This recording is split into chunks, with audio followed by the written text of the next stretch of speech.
Hey everyone, welcome back to 996 The Howl. The next season, the 2022-23 season, is just about to get underway. They got training camp starting Wednesday, preseason. The first game is Saturday against St. Louis, and we just wrapped up the rookie tournament, which San Jose was hosting last year.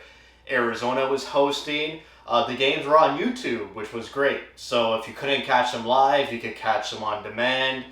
And the fact that you could actually watch them was a great improvement from previous years. I watched all three. I wish I made this video after the second game because I was so hyped after that win against Anaheim. I had a lot of good things to talk about the Coyotes, and then, Monday morning, Monday afternoon, they kind of let the ball get out of their hands and had a disappointing showing.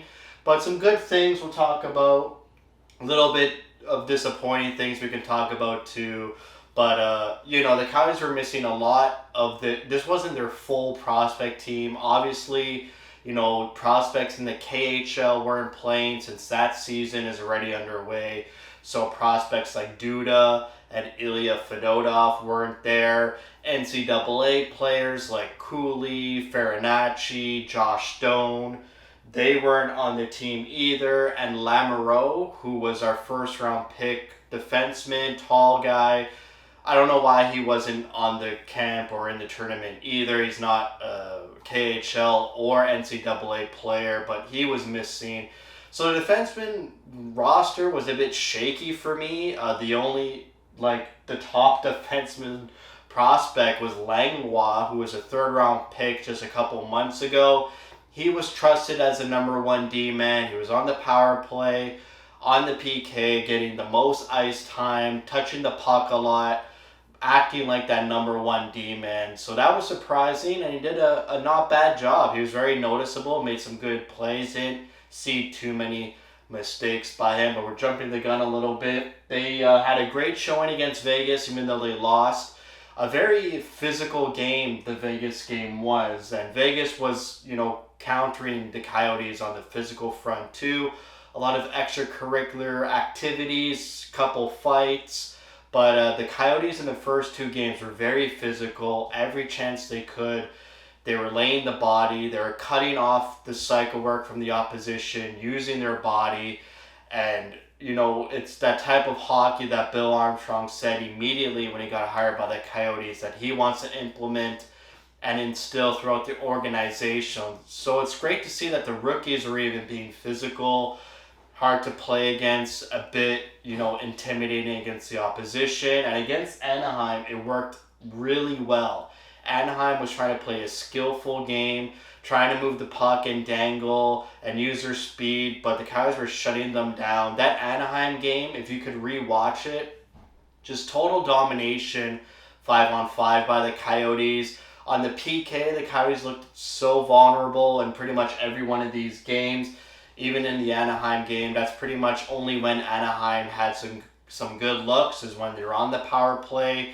Obviously, with such a depleted defensive core, you don't expect a penalty kill to be too good. So I liked their games against Anaheim and Vegas. Everyone was feeling good. I was feeling good. The beat writers, the fans were pretty hyped for those two games. And then Monday afternoon, they didn't have the energy. They looked so flaccid. They were missing McBain and McCartney for that Avalanche game, which is why they looked so defeated and depleted. McCartney and McBain were the top two players for the Coyotes in this tournament. They were laying the body, they were upping the tempo and dictating the play for the Coyotes. And then, with training camp starting Wednesday, I guess, the coaching staff want to give them a break, give a couple unknown guys some complete looks, which is why they sat out. But McBain and McCartney, I was very surprised with McBain. I'm not really high on McBain and Smith. He also had a great tournament, 2 goals against Vegas. I wasn't really high on McBain and Smith. It's different when you don't draft these prospects and you're kind of just given these prospects. In McBain and Smith, they acquired them through transactions. And they only played a handful of games near the end of last season, and they didn't make such an impact that I was hoping for. But looking at McBain, he looks so much more skilled and confident with the puck and making plays compared to his handful of games with the Coyotes at the end of last season. Smith is a more skilled player out of the two. He got a couple goals. He's got a great shot and determination as well. So excited for McBain and Smith. Kind of under the radar prospects since we obviously didn't even draft them. But they're prospects nonetheless, and some players to look out for in this upcoming season and through training camp. Talked about Langlois. Some noticeable players, Geeky and Gunther, I felt probably should have been a bit better. I think Gunther had 3 goals last year's rookie camp, but both of these players coming off of injuries. Gunther missed a whole Memorial Cup and World Juniors due to his injury. Geeky got injured at the Coyotes developmental camp. So the fact that they're just playing, and they played the whole game, they played 2 games each.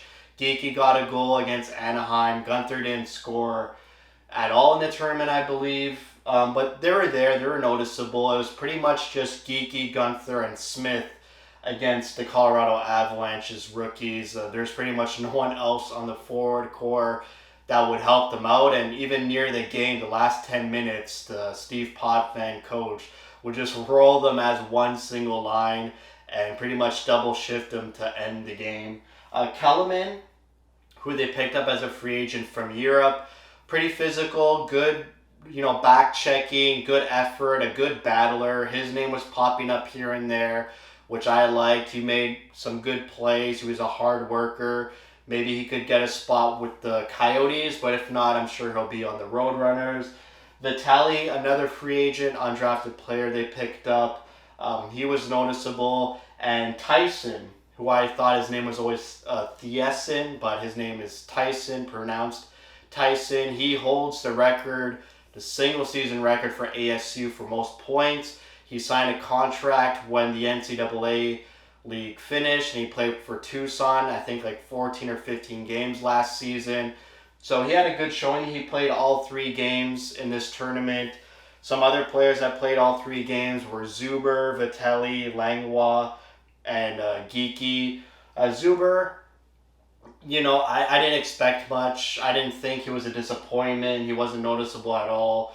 Kind of just there. But some disappointing players. Lutz, highly touted, 2nd round pick. Everyone's talking about how, if it wasn't for his injury last season, he'd be drafted in the 1st round. And people think he might be a steal in the 2nd round by the Coyotes. But barely heard his name, barely had any touches on the puck. Just, for a guy with somewhat of a pedigree and sort of a steal attached to him when he was drafted, a bit disappointed in that. Liam Kirk, who missed the whole season last year with an injury, would have expected some more out of him. Maybe I'm being a bit too harsh because of that huge injury. But, just didn't see much out of him. Hopefully he has a great season in Tucson this upcoming season. And then Mannix Landry was such a great name. Still not really putting it together in this tournament. One of those centermen that we drafted a couple years ago that hopefully turns out well because our center depth position is kind of weak. But thankfully we drafted Cooley and Geeky. So maybe the pressure's off of Landry now. I remember before the most recent draft, Landry was there as one of our centerman prospects, but because of the most recent draft, he kind of drops down in the depth chart, and maybe I'm being a bit too hard on Landry, but would have been nice to see him, be in the top 6, be more consistent offensively, and be more noticeable on the ice. But, he was kind of unnoticeable and forgot he was even playing in some of those games. So I liked the first 2 games. I was really so high on the Coyotes, the way they played. Reminded me of those stingy Coyote teams under Dave Tippett and some games under Rick Tocchet. But I feel like, Tocchet for sure relied too much on his goaltending, whereas Dave Tippett, that hardness, those 2-1, 3-2, hard body type of games, that's what I saw out of the Vegas and Anaheim game. It was great to see that, in those extracurricular activities, when there were scrums after the whistle, that everyone got in to protect their teammate on the Coyotes. We even saw Gunther and Geeky get in there when there was a scrum. To talk about Geeky, he's 6'4", but doesn't play like such a big guy. And considering Ben McCartney is 6 feet flat, like just 6 feet 0 inches. So Geeky's got 4 inches on McCartney, but does not play the same style as McCartney.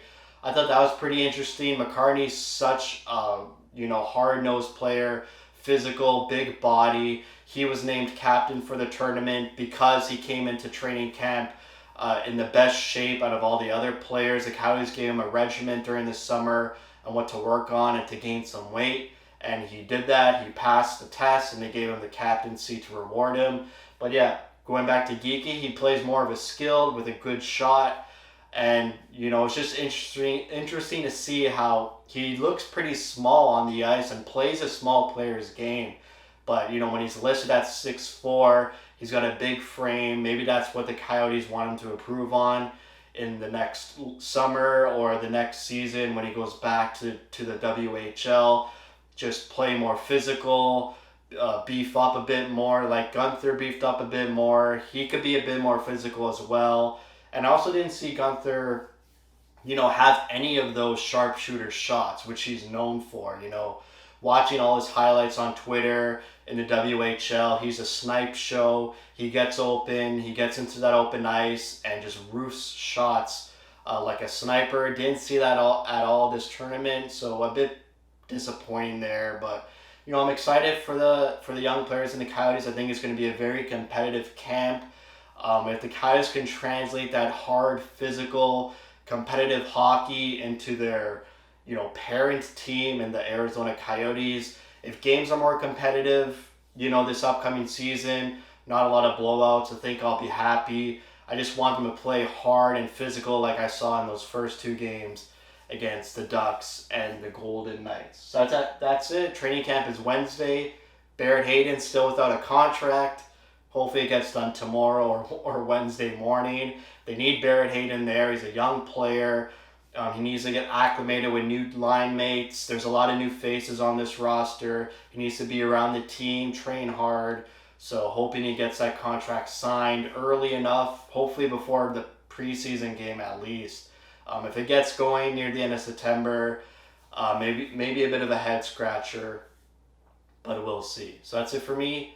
Thank you for watching. If you like what you see, spread the word. And as always, thank you for your support.